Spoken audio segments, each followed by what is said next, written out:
There's a couple windows open on the second floor, which is really odd because obviously it's freezing out. I can't get into the house. I'm gonna kick in the door in a minute. It started like any other holiday weekend, but it led to a discovery that would shatter the lives of multiple families.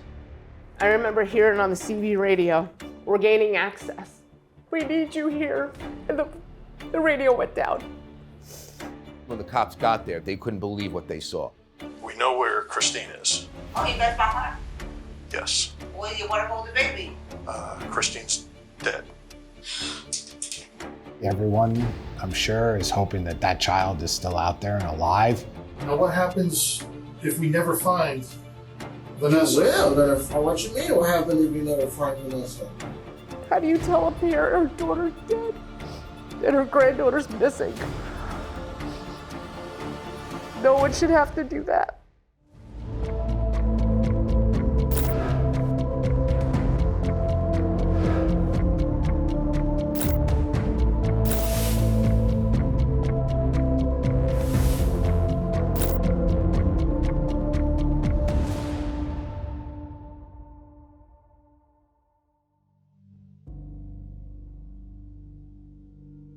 I happened to be home that day on December 2nd. My husband called me because he was at work and he said, my mom called, Chrissy's job left her a voicemail, something about she didn't show up to work.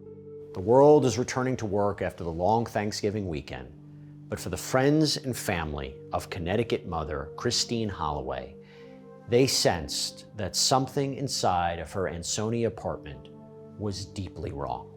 When Christine Holloway didn't show up for work on Monday, her boss decided to call the police. And so the police went and did a welfare check to see if there's anything amiss and try to make contact with anybody that might be in the house. When we do a wellness check, you hope for the best but expect the worst. There's no access, no answer to the door. Nothing seemed out of line with that point, so the officer leaves. There's no contact. We lived 5 minutes away from her. It was a little after 12 o'clock in the afternoon. And when I walked up, I saw footprints in the snow because it had just snowed. And I was like, well, somebody was here. And I, was knocking on the door, banging on the door, screaming, for her name, maybe trying to hear a baby cry, nothing.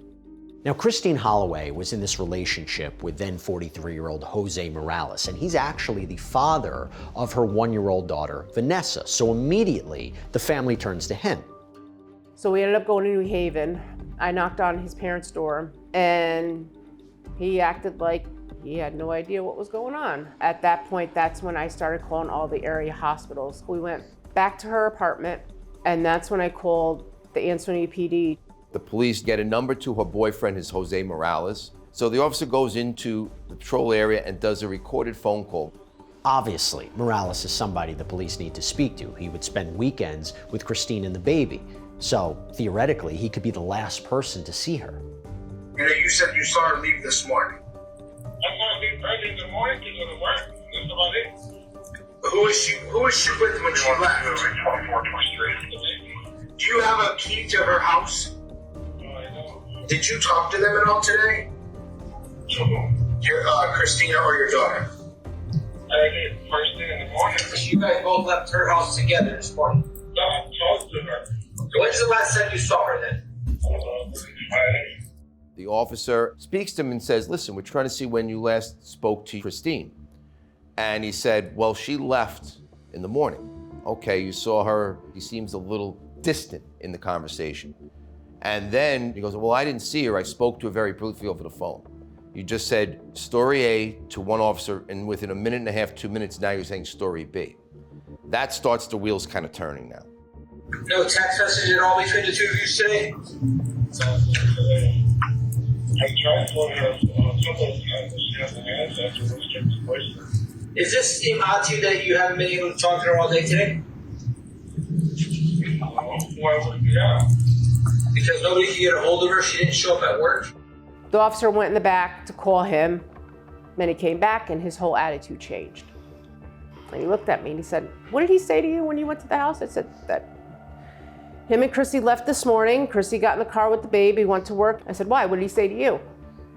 He said, well, he said that at first, but then 5 seconds later said he talked to her on the phone this morning. I said, that's a lie.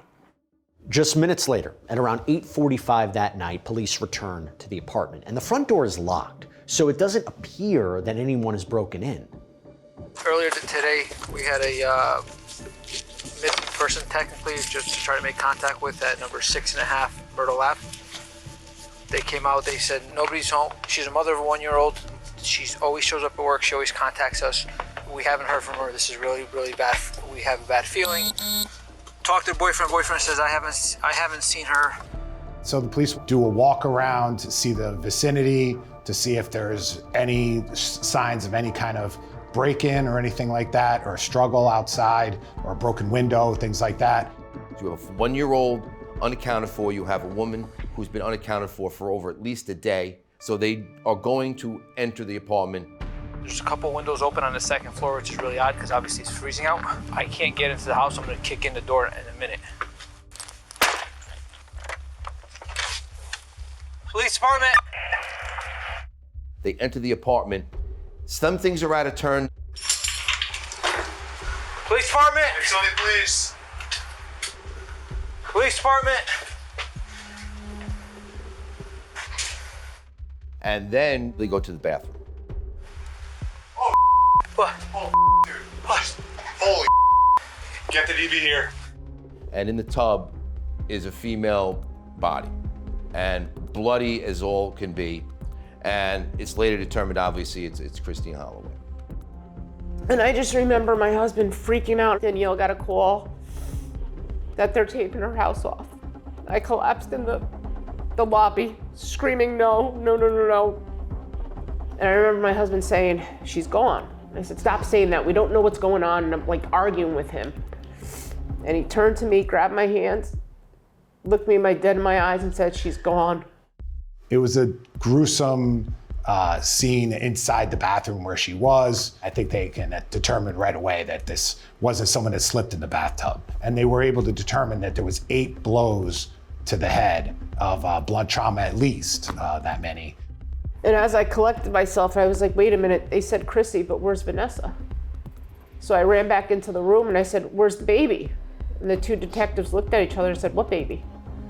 I said, our niece Vanessa, where the hell is she? She's only 1 year old, she should have been there. Find the baby. Back out. No, clear the room, clear the house. No kid. No kid.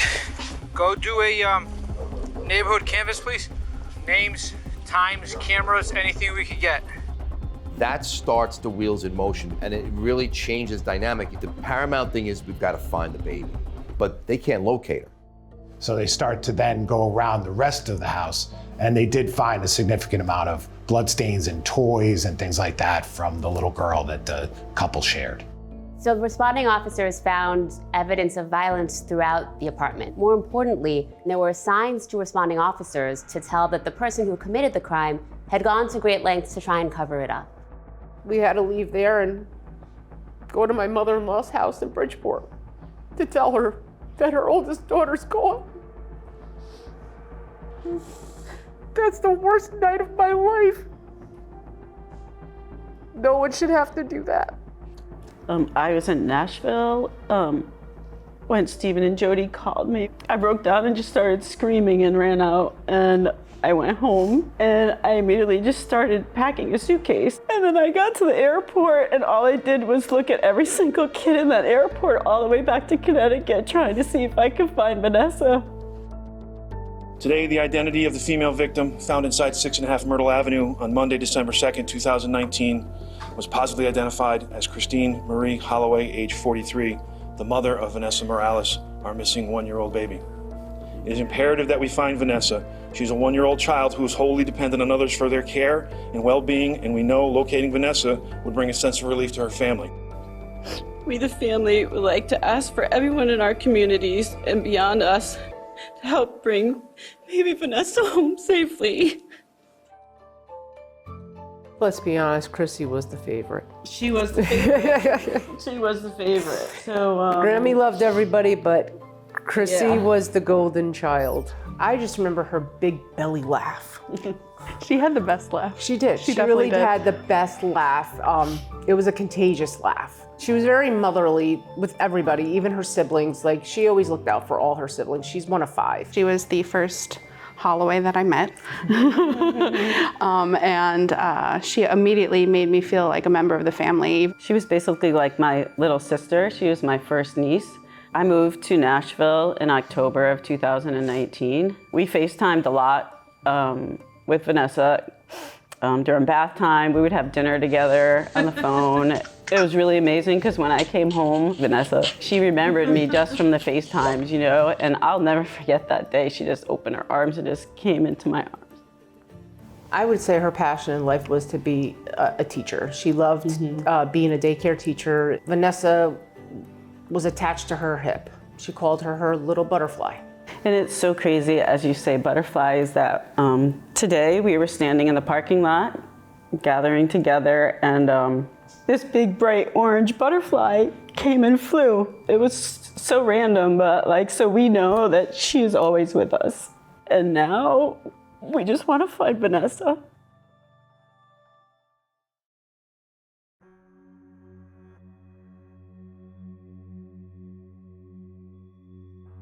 As this investigation is intensifying, police turn their focus to Christine's inner circle, and that includes Jose Morales, the father of their baby girl, Vanessa. So where'd you grow up? In New Haven? Yeah. My uncle lived here in the United States. We lived in Puerto Rico. He comes to the police department or their office voluntarily, which is very important because it's not an interrogation, it's more of an interview, where he's been told he's free to leave at any time. The primary factor is they want to talk to him, get a background of him. So while we were there, my father was abusive with my mom. Very abusive. In Puerto Rico, you can beat your wife, the police come and they don't do nothing. He lives with his parents, his mom, and his stepfather. He has 2 other children that live with him at the house. They find out he's from Puerto Rico originally, and they know he's had run-ins with the police, and it seems a history with drugs. He has violations of the protection.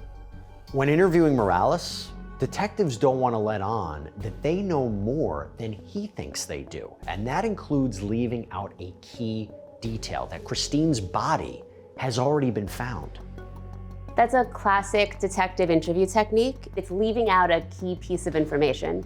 And the reason that you would do that is to see the way Morales responds, not knowing everything that the detectives know at that point. They want to hear what he's spontaneously going to say. Even though the door is kind of closed, I mean, you're free to leave. So what I came here for? To talk to you. About what? We're trying to find Christine and your kid.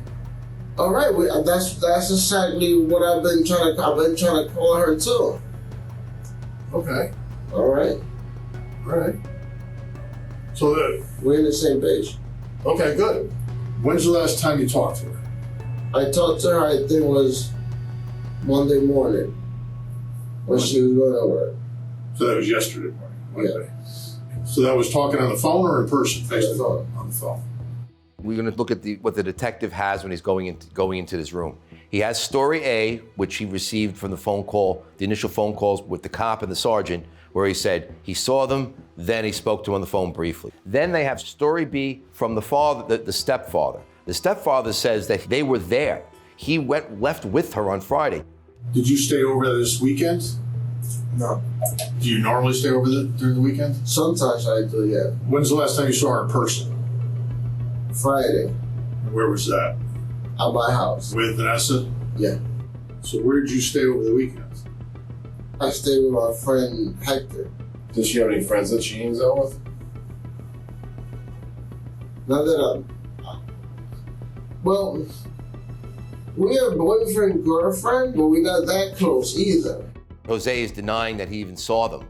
So that's becoming a problem. And then he was very, very dismissive of the relationship, very dismissive of Vanessa, very dismissive of all of this, in comparison to what they learned about from the stepfather, and not only that, from her brother and the girlfriend. These discrepancies in Morales' story are mounting, and detectives don't hesitate to confront him about it. Jose, did you tell your parents where you went on Friday? Yeah. Your dad said you went to Christine's Friday with her. Why would he tell me that? He said that I went to Christine's Friday, that's why he thought I went. He probably assumed. No, you said you told him where you went. I told who, my father? Yeah, you just told me. You said you told him where you went. I told my father that I went to Christine. That's what you just told me about 30 seconds ago. You're missing my words. He told me that him and Chrissy left the house. She put the baby in the car, went to work, and he went to work. But we all know he doesn't work. He ended up coming to the car, and my husband proceeded to say, "Where's my sister?" He backed away, making like we were accusing him. And I said, "Listen, we're not accusing you of anything. We just need to know where they are because she didn't show up at work." I said, "Have you tried calling her?" "No, I haven't heard from her all day." But the whole time he was talking to me, I knew he was lying. You know, here you have Jose Morales, who seems relaxed, maybe even detached throughout a lot of the interview. But there do come points, particularly when they're talking about Vanessa and where Vanessa would be located, that he pushes back, he gets defensive, aggressive, he asks to leave at some points. The whole right here, you didn't talk about a 1-year-old daughter that's missing. I don't get that. That's my daughter. Yeah, we want to find her. Right. And the only reason you're here is to find her. Is to help us find her. All right, so let's find her. So where is she? I don't know. If someone doesn't make any kind of inquiry into their child that's missing, it definitely makes the police think that this person is off. She's with Christine, that's all I know. So what do you think, that I have my daughter hidden somewhere? I don't know. I'm asking you for help to find her. I don't know. Do you know where your daughter is? No, I don't know. My daughter is with Christine. How do you know she's with Christine? Because last time I saw her, she was with Christine. That's how I know. And that was when? Friday. So how do you know she's still with Christine? It's Tuesday. I think obviously police know that as well, and they know that that's the usual reaction. And when someone doesn't inquire, it usually means that they know what the answer is, and it's not good. What you want me to cry for my daughter, cry for Christine, cry? No, you can listen, cry, you can laugh, you can do whatever the hell you want to do. She's Christine and her, they not that close to them. Yeah, you said you weren't close to Christine, you didn't care about her, but your daughter was extremely important, you said. Well, I guess, yeah, but my life is the kids that you met at my house. You look for levels of comfort and discomfort in an interview, where people feel comfortable, where people don't feel comfortable. They get a more sense of who he is and how he is when he's comfortable answering questions. Now, what happens if we never find Vanessa? What you mean? What happens if you never find Vanessa? Jose, if I knew who they are, you wouldn't be sitting here right now. How am I supposed to be the missing link over here? Like I'm the know-it-all. We're trying to find a 1-year-old kid, and some of this information is not adding up. It doesn't make sense. But you can see the difference in how he was in the beginning to how he was when they asked about Christine and Vanessa, and his arms got folded, he moved back, and he shut down. It becomes a whole different story now. What else could she be? I don't know. That's why we're asking. If we knew that, you wouldn't even be here. All right, so let me go home. Let's go. I'm leaving. That's what you want to do. We're here to find your kid. If you don't want us to find your kid? I want you to find my kid. Then help us. So, all right, take me home. At any time, he can say, I want to invoke my right to counsel. That's the one major constitutional right that you have that obviously he didn't invoke. Right now, they don't have the smoking gun. You want him to give it to you. They want to see what he knows or what he's going to say he knows. And he plays the game, I don't know anything. I don't know, I'm not sure. Someone came to my house and said, Vanessa's missing, and it's my 1-year-old daughter. I'm worried. That's why I keep trying to call my kids. The whole right here, you talked about everything but her. You're going to do whatever you can to find who left that scene with that baby. And it may be the person who killed Christine.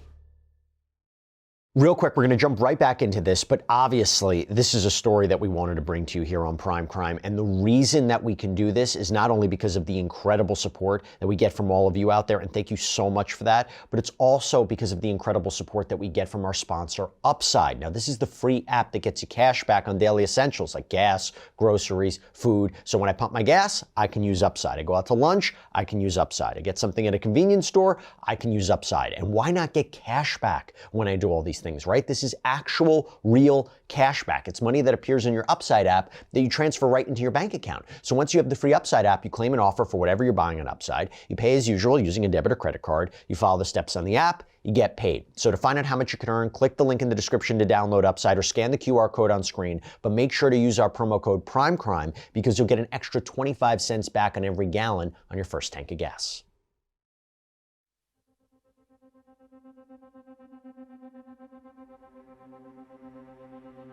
So how are you going to help us find Vanessa? I mean, that's what you're here for, to help us find Vanessa. And we need your help. I want to find her too. Investigators are zeroing in on Jose Morales. Right now, he's their only suspect and the person with a motive to kill. And they have information that Morales doesn't know they have. You realize that somebody saw you leaving Christine's house today? Huh? Who's that? It's not important who. Jose, want to find the kid. Today? Well, not Tuesday, Monday. Listen, we want to find your daughter. Okay, let's find her. You were at the house Monday, leaving. Where's your daughter? Oh, where are you going? Yes. No, we can go. Someone said they saw him. So we have to now focus on that. See if anyone else in the neighborhood saw him beside one. These are things that come into play to refute everything that he's saying. Is he bringing us somewhere? No, you guys taking me home. Yeah, we're taking you home, but we're taking your clothes first. So you're gonna strip me of my clothes? Mm-hmm. Why? You were at the house Monday. I'm not gonna put that on. Unless you want to go home naked, I don't care. Well, you gonna force me to put that on? Police, they can lie to you about things. They can tell you that this person saw you here, or we know that you did this or that. We have evidence that you did this. You're not on equal ground with them. The burden isn't on you to prove that you're innocent of something. The burden is on them to prove it. Listen, you know why we want your clothes. You know it. Oh, you want this clothes? All right, take it. This is ridiculous. You like totally ignored me when I told you somebody saw you leaving the house. You don't even like I never even said it. Yeah, put it in there. You're still doing it. I'm still doing it. Somebody's lying to you. Morales' clothes are collected into evidence and he's escorted back home by police. The interview doesn't end. When police and Morales get back to his parents' house, the interview continues and it all plays out on police body cam footage. We know where Christine is. Oh, you guys found her? Yes. Well, you want to hold the baby? Christine's dead. No. What happened to her? We're looking for your son to shine a light on our situation that we're working with right now. We're investigating, so I'll let you know this, it's a homicide.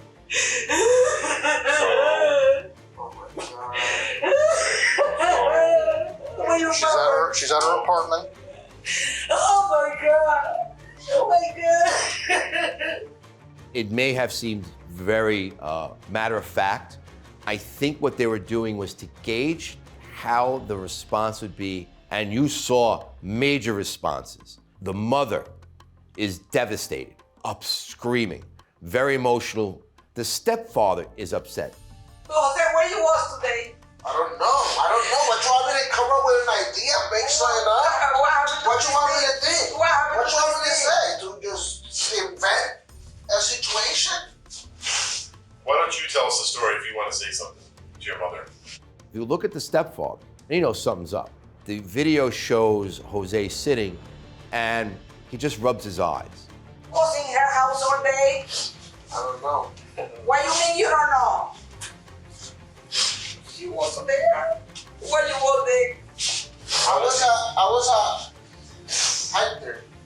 When? How does he not know where he was yesterday? It's not even 24 hours later. We have him on video leaving the house, and we also have a witness saying he was there. I was with him. On Monday. But you just said you were with Hector on Monday, and you are putting up a lot of walls. The benefit of this conversation, this interview, is you lock him into statements. These are bits and pieces to the puzzle, and that's what it comes down to. What fits? We know that he knows a lot of things early, but the day in question, he's denying. What happened to Christine? There's nothing that I can tell you. I don't know. If you start to get a lot of evidence, more evidence than this person is just a person of interest because they had opportunity, they were there, they could have done it. Once they become a suspect, they're starting to put a lot more resources towards that person. But here's the thing, baby Vanessa's still missing. And right now, police have next to nothing to go on. But Christine Holloway's family starts to make a lot of noise in the community and across the country. I just couldn't believe the amount of prayers and support from people all over the U.S. that don't even know us and, looking out for Vanessa. And the community of Ansonia made flyers and was standing on every corner, passing them out to cars that were going by of Vanessa. Every store, had her face posted. I was blown away because you don't see that then or now, where people all come together for somebody. Regarding the Amber Alert, how has that helped your investigation? The Amber Alert has just opened it up to more eyes. It put up on the highway billboards, put a picture up there, and it gets more eyes on it, basically. What kind of response have you had? Any good tips? The tips are rolling in. Do you believe Vanessa's still alive? That is our driving force right now. We are very hopeful that we are going to find her. We were both out all hours of the night getting tips from so many people on social media that Vanessa was probably here or somebody knew something about Vanessa. Sleepless nights scrolling through Facebook comments. In the event someone said something or seen something. This isn't the days of the past. There's a lot of technology out there. The cars themselves have a lot of technology. They'd start to do a sweep of anybody that might have all these Ring door cameras that people have, the Ring floodlight cameras, any kind of security cameras at businesses, gas stations. Video surveillance became pretty crucial in this case. The detectives were able to track in a way that was inconsistent with Jose Morales' statement, where he was. His car was driving to and from locations where the body was concealed. It also showed him at a gas station and doing other random errands. Investigators know that they're on the right track when they get this call from a local charity. That's where you had the public involved and the Amber Alert comes out. And the donation bin, they call the police, say, I think we have stuff from this house. So when the police go there, they find numerous items. There's blood on it, a small crock in there, and then there's a bottle or a cap that says VM on it. Charity workers in that donation bin, they found bloody, like a diaper bin, bloody towels, and they found a piece of mail that was addressed to Christine. And the combination of all of these things shows that somebody was trying to cover up this murder and taking evidence from the scene of the crime and bringing it miles away where they didn't think anyone would ultimately be able to put two and two together. The blood stains they did have on some of those things didn't turn up Morales' DNA. But the surveillance was able to track Morales' car toward the bins where bloodied evidence was ultimately found. Then there was a search warrant, and this is critical. There is a warrant to search the Morales family home, and through that warrant, investigators come upon evidence. Now, it's not directly related to the crime, but it's something they can use to their advantage in a very big way. At the precinct, they seize his clothing and his cell phone. Based on the information they have, they do a search warrant at his residence. They find stun guns, which he was not allowed to hold, so he gets arrested for the stun. He could be arrested for the stun gun. Morales is booked on unrelated gun charges. And what this does is it provides police more time to investigate any possible connections to Christine's murder and Vanessa's disappearance. They did post a bond for him on the gun charge. He was just not able to in this particular situation, which did then lead the police to have a 2-month time period where they could go and get witnesses and do more investigation with him out of the picture. Over the next few months, detectives comb through cell phones. They interview family and friends. They gather whatever evidence they can to build a case. And this is when they uncover something crazy that they overlooked at the beginning of the investigation.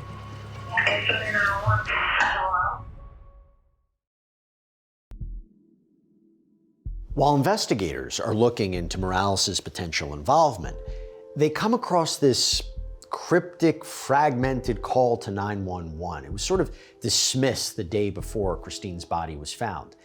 But this could be a potential key piece of evidence here.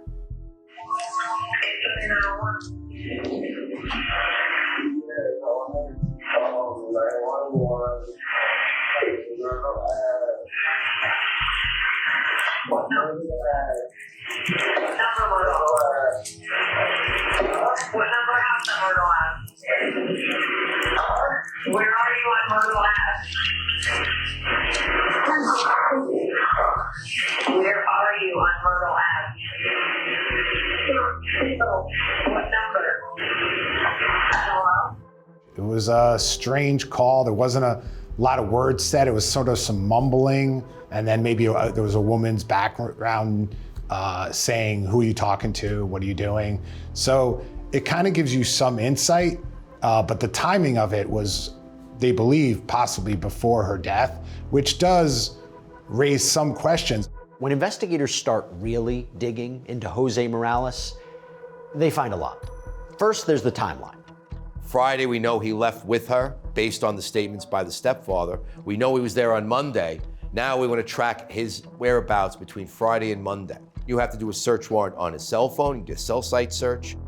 You have all this evidence that's stacking up. Data from Morales' phone, placing his phone in Holloway's neighborhood, pinging multiple times despite Morales telling police otherwise.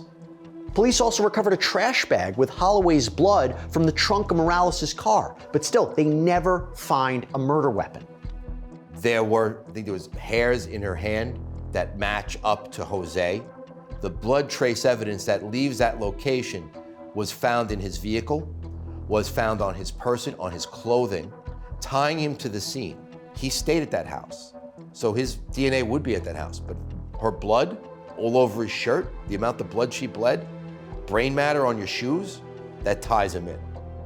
2 months later, in early February 2020, the case reaches a turning point. Authorities finally have enough evidence to charge Jose Morales with murder and tampering with evidence. I remember leaving work and I remember just screaming in my car. Not like a celebration scream, but it was more like, you a-hole, I hope you get what you deserve. When he was charged with murder and the bond was, over $5 million, you literally saw everybody in the courthouse, like, not celebrate, but like it was a sigh of relief, like this gentleman's never gonna see the light of day. It was more like, all right, Chris, we got him. But investigators don't have enough to charge him with Vanessa's disappearance, partly because she hasn't been found. Her family doesn't even know what happened to her. And as far as the case against him for Christine's murder, that languishes several years before he finally goes to trial. I did lash out with the court system because, you see other trials or crimes that happen after ours. They went to trial, all said and done, and I'm like, why the heck is ours taking so long? We knew we were going to go to trial because he kept on turning down every plea offer. It just felt like it dragged for 5.5 years that you were living in this misery.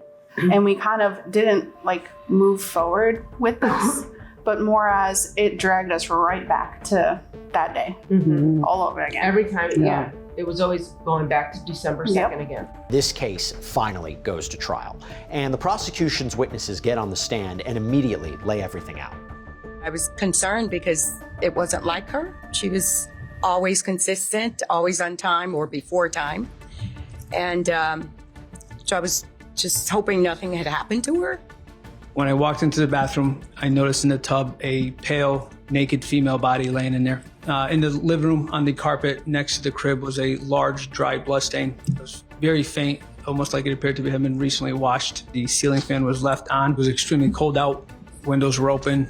I didn't know a lot of the details of what happened. I tried to shield myself as much as I could in the courthouse, and leave at certain times so I wouldn't hear things. So for me, it was already awful, but to hear the magnitude of it is like the most disgusting thing in the entire world. That's something a family member should not see of their loved one. Not at all. There's a minimum of 8 blunt impacts to the cranium. There is the possibility that there were more, especially on the right side where I do have some areas of missing bone. Looking at the inside of her head, I found, again, numerous skull fractures, and the brain itself had also numerous blunt force injuries. She did have some rib fractures. There's a lot of emotions in a case like this, and they have a lot of gruesome photos. They can determine from the wounds at least somewhat what kind of weapon is used. But they never recovered a weapon. They determined that it was something that had about 1 inch diameter, which would lead you to believe that it was a hammer or something like that. I was at one point using the saw and I heard what sounded like movement of furniture upstairs. And it was enough noise to have me stop what I was doing and conversate with my mother, who was also there with me, and just ask what is going on upstairs. It was loud. It was louder than normal.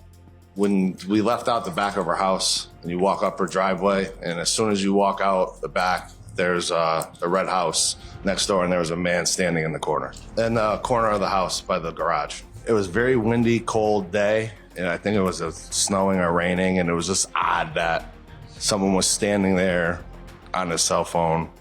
It just didn't seem right. When you Googled the name Christine Holloway on now Thursday, December the 5th, what did you find? I found there was an investigation going on. I called the police in Ansonia. I told them that I had a letter on top of some stuff that we had collected at a clothing bin, and it had matter on it, and I was very concerned. But here's the thing, and this is an important point for the defense. There is no video of Jose Morales at those donation bins. There's only surveillance footage of his vehicle headed toward the bins. This blue tag here with the eye just above where it says East Derby, what is that tag? That is the location of the Kidducation donation bins. And would that be in the area of St. Michael's Church? Yes. Were you able to seize any video from that area? Yes, we were. Now, in relation to this video, part of the video here, Derby Ave, was this slowed down? Yes, it was. The vehicle was traveling at a rather high rate of speed. And would this be going towards or away from St. Michael's Church? That would be going towards St. Michael's Church.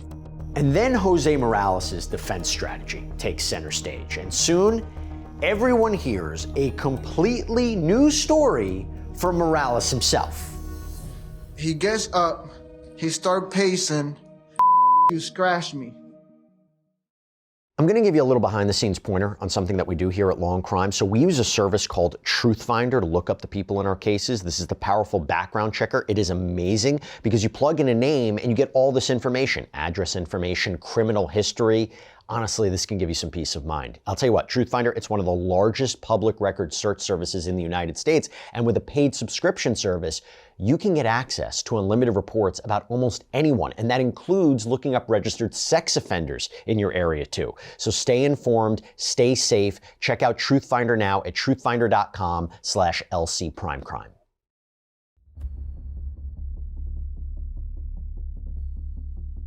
I hear that somebody leaves the apartment first, while Christine is still struggling by the bed area. She gets away from the person that she's struggling with. So the only thing that I can do is scream. I try to scream, stop. It's been more than 5 years since Christine Holloway's death. And in any criminal trial, it's obviously the defendant's choice on whether to testify. For Jose Morales, he decided to take the stand. This was his last opportunity to tell his side of the story. What did you do around midnight on Sunday, December 1st, 2019? I started getting them cravings for dust, PCP, that I just smoked. I went outside to the front of the apartment to the deck to smoke.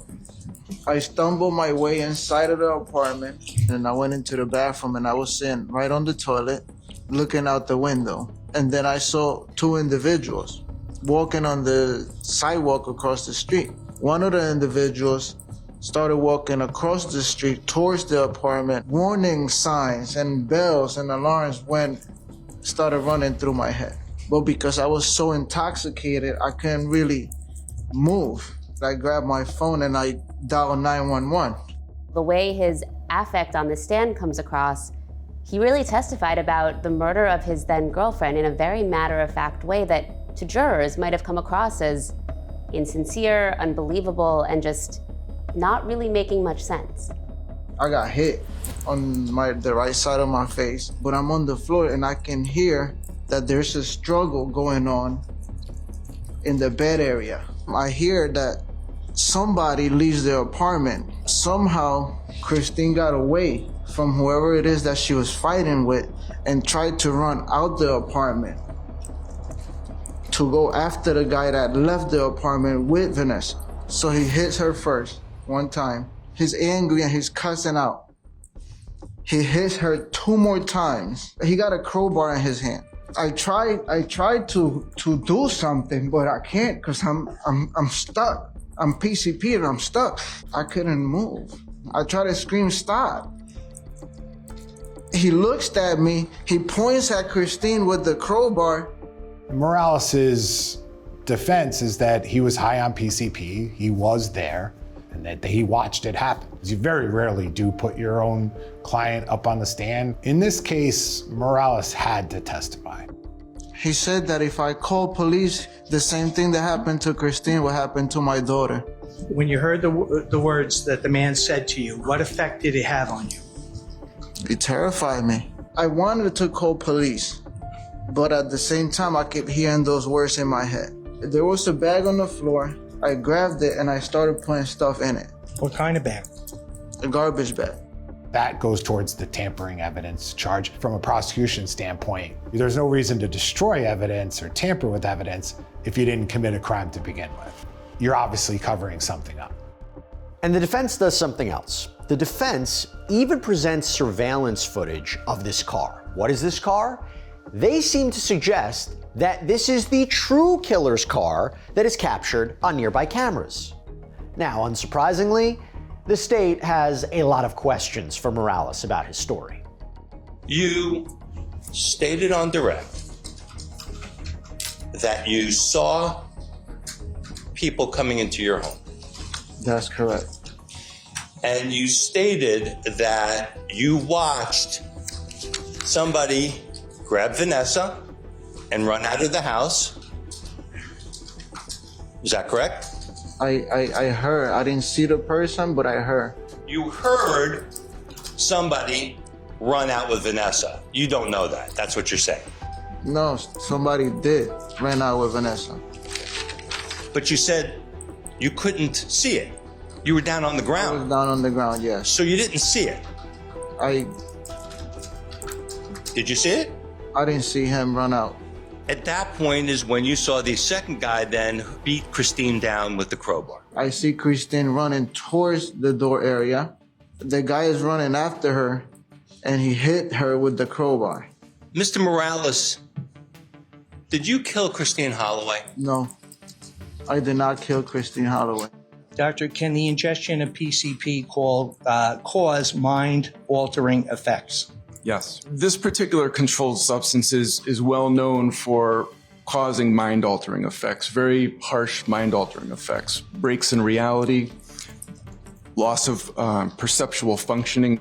In this particular case, there's an expert that you'd have to bring in to talk about how PCP can have that effect to make you not be able to help or forget what happened, cause unusual behavior.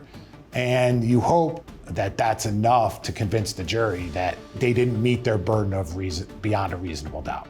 Following 9 days of testimony and mounds of circumstantial evidence, both the defense and the prosecution lay out their own summary of facts before the case is officially handed off to the jury for deliberations. Now, in a few moments, the defendant's lawyer is going to come up here. He's going to tell you that the state has failed to prove its case to you. He's going to tell you that the defendant didn't do this.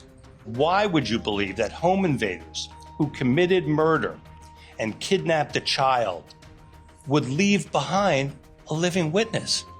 I would respectfully request a verdict of guilty to the crime of murder and to the crime of tampering with physical evidence, and ask that you bring justice to Ms. Holloway and to her family. We know the state has not proven a murder case against Jose Morales. Use your good common sense. Who calls 911 before committing a homicide? No one.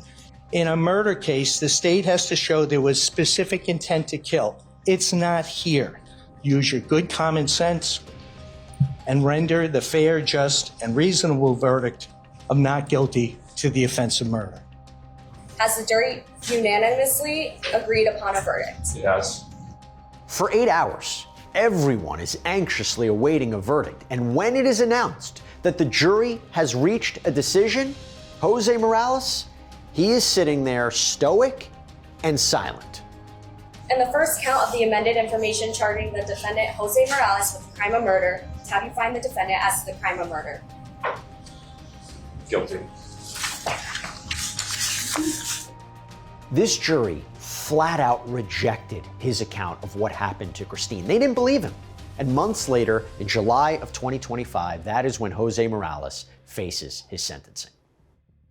My beautiful, brilliant, kind, caring, spiritual niece was brutally murdered on 12/2/2019. What was done to my niece, Christine Holloway, is unforgivable and disgusting, and that monster continues to lie. I hope that he stays in prison forever. And not only did my family lose a daughter, a sister, and an aunt, but I also lost my best friend. I know my sister-in-law was welcome to the gates of heaven, but I pray when your day comes, you may rot in the gates of hell. Mr. Morales, you are a dangerous person, a significant threat to society. Mr. Morales, please rise. As to the crime of murder of Christine Holloway, it is the sentence of the court that you be committed to the custody of the Commissioner of Corrections for a definite period of 60 years to serve. As to the finding of the crime of tampering with physical evidence, 5 years to serve, for a total effective sentence of 65 years to serve. From Friday to Monday, no one knows where Vanessa is. And that's something that, it's still an active missing persons case, obviously. No one has information as to where Vanessa is. And the only person who should know and is alive is Jose. And he hasn't said a word about it. What has been the most difficult part of navigating life as a family now? Finding Vanessa. Consistently looking for her. Finding Vanessa. Finding Vanessa, bringing her home, that's the last piece of this whole puzzle. Yeah, you can't really have a normal life. If you're in a grocery store and you hear one little kid giggle a few aisles over, I was running to go see. As the years have gone on, now I'm more focused on looking at kids because she's not the baby that she was when she was last time I saw her. I just want everyone to remember Chrissy's smile. Her beautiful smile, her laugh, her faith was everything, her family and her daughter, that was it. Going through all of this, I try to live my life like how Chrissy did, make everybody happy for my family and just to keep a smile on my face, like she did. She was a very bright light, and the world is a little darker without her.